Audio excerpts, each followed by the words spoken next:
তিনি বিজেপিতে যাবে না তৃণমূলে যাবে, এই নিয়ে যখন প্রচুর জল্পনা কল্পনা চলছিল, তার মাঝখানে শুরু হলো বাবরি মসজিদ। এবং এই বাবরি মসজিদ নিয়ে বেশ চর্চাই ছিল হুমায়ুন কবির। এবং হুমায়ুন কবির তিনি বাবরি মসজিদের শিলান্যাস থেকে সরাসরি বলেছিলেন যে তিনি 22 তারিখ তার নতুন দল গঠন করবেন। এবং আজকে 22 তারিখ নতুন দল গঠন করলেন এবং তার নাম হলেন জনতা উন্নয়ন পার্টি। এই জনতা উন্নয়ন পার্টি কি আদৌ কি জনতার উন্নয়ন করবে, সেই নিয়ে কি বলছে সাধারণ মানুষ, সেটি জানার জন্য আমরা চলে এসেছিলাম আজকে ধর্মতলা চত্বরে এবং সেখান থেকে তুলে ধরছি সেখানকার সাধারণ মানুষ কি বলছে।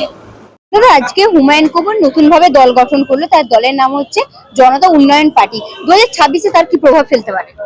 এখন একটা কথা বলবো দিদি ভাই, এটা হলো রাজনীতি, এটা সব বুঝছে। কেউ महंगाई উপর কথা বলছে না, কেউ এডুকেশন উপর কথা বলছে না, শুধু উলঝাচ্ছে আপনাকে আমাকে, শুধু উলঝাচ্ছে। আর হুমায়ুন কবির যদি এত ক্ষমতা ছিল তো এখানে কেন বানাচ্ছে? উনি চলে যায় যেখানে ছিল।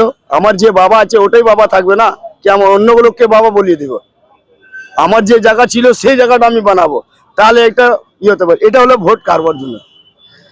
ওবেসি এখানে এসেছে, ওবেসি হিন্দি বলে, বাংলা বলতে জানে না, তাহলে কি করে ভোট কাটবো?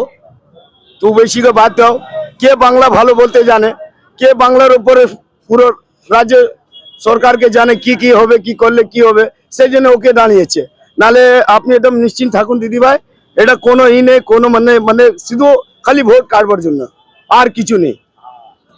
হুমায়ুন কবির কোন প্রার্থী দলের হয়ে কাজ করছে আপনার মনে হয় বর্তমানে? যে ওটা দেখুন, একটা পুরস্কার কথা বলছে দিদি, পার্টিরা কোনো দল হয় না, ওরা জব দরকার হলে এখনো মানে আপনি একটা ভেবেলেন কি এই কাজটা কোনো বড় লোকে করছে, উনি করছে না, উনি ইশারের মধ্যে করছে। ওর এত ক্ষমতা নেই, উনি এলান করে দিচ্ছে। এখন আপনি ইউপিতে দেখুন, একটা যদি আই লাভ মোহাম্মদ বললে কত লোককে অ্যারেস্ট করে মারা করে দিচ্ছে, আর এত বড় এলান করেছে, কেউ সরকার কিছু বলছে না। মানে হচ্ছে এটা কোনো না কোনো পলিটিক্স আছে, এটা কিছু নেই দিদি ভাই। আমরা শান্তিপূর্ণ আছে লোক আছে, আমরা আপনি আমার বোন মতন, আমরা এখানে শান্তি থেকে ভোট করবে আর নিজের যা আছে লোক ওকে জিতাবো, এটাই আমাদের পরিষ্কার কথা।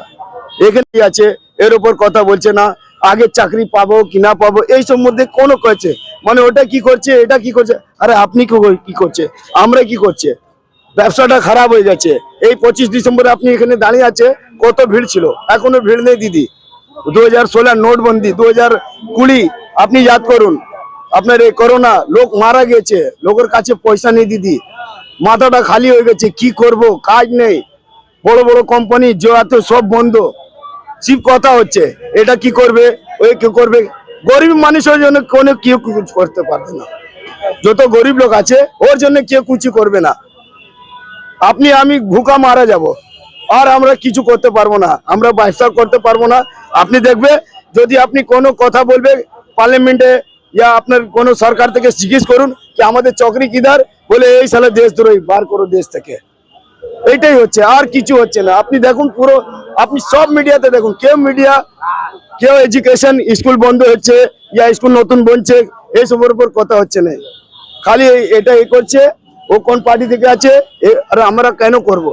আমাদের কি করবে? 5 বছর আমার জন্য কি করবে, আমার বাচ্চার জন্য কি করবে, এটা আমাকে দেখবে। আর আমার ইচ্ছা, আমার যে বাচ্চা আছে, আমি যা পার্টিকে ভোট দিচ্ছে, ওই আমার 5 সাল কি করবে? আমার বাচ্চা ভুকা মারবে না আমার বাচ্চা পড়াশোনা করে পকোড়া বিক্রি করবে? দাদা, আজকে হুমায়ুন কবির মুর্শিদাবাদ থেকে বেলডাঙ্গা থেকে তিনি তার নতুন দল গঠন করলেন এবং দলের নাম হচ্ছে জনতা উন্নয়ন পার্টি। 2026-এ কেমন প্রভাব ফেলবে বলে আমার মনে হয়? ওটা তো বলা খুব শক্ত, যে কিরম ভাবে মানুষের উপরে ওনার প্রভাব পড়বে, কত লোক ওনার উপরে বিশ্বাস করবে, এই জিনিসটা তো বলা খুবই শক্ত। আপনার মতামত কি বলছে? আমার মতামত তো এখন কিছুই বলতে পারছি না, কিছুই বলতে পারছি না। তার এই নতুন দল গঠন করাকে কেমন ভাবে দেখছেন? পলিটিক্যাল লোক আছে,